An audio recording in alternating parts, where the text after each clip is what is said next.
This is Chad Steinkamp at Northern Country Co-op, and today we're going to talk about corn fungicide.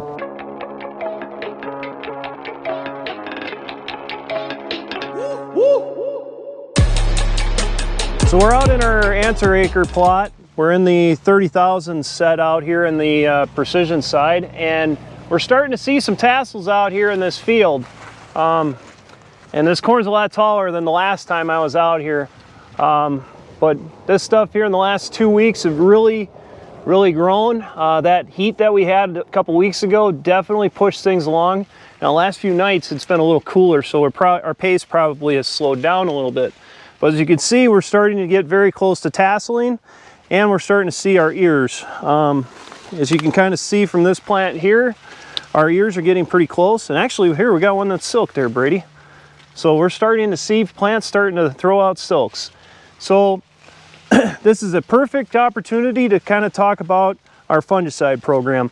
As you can kind of see, most of these leaves look pretty clean when it comes to disease, but I always tell people, if you start seeing a disease out here, we've already missed our window to get it done and get it treated properly. So a lot of diseases that we will be worried about are northern corn leaf blight and gray leaf spot and tar spot are the main three that we're kind of focusing on.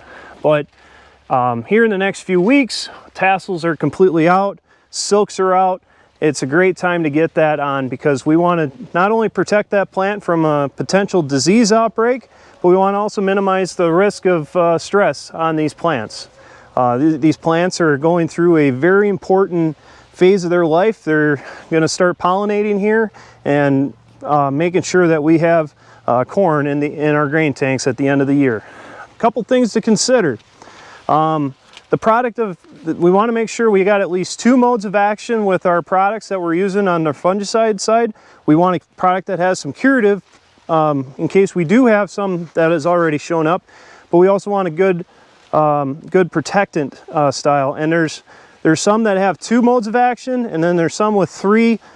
We can kind of tailor what guy wants to do on that based on what conditions we're dealing with and what we're shooting for.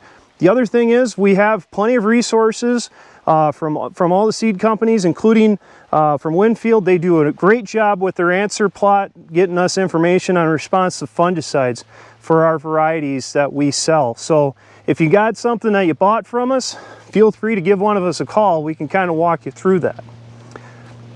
Lastly, this is also a good time to maybe think about other things to throw with the fungicide. So we don't see many bugs flying around out here, but we may see some corn rootworm beetles flying here relatively soon. And those guys like their favorite meal are those silks.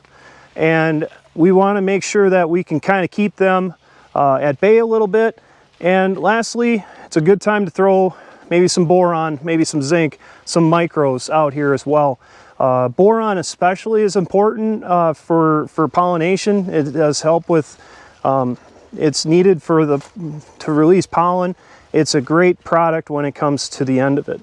So if you got any questions here, give me or one of the other Northern Country agronomists a call, and we'll catch you next time.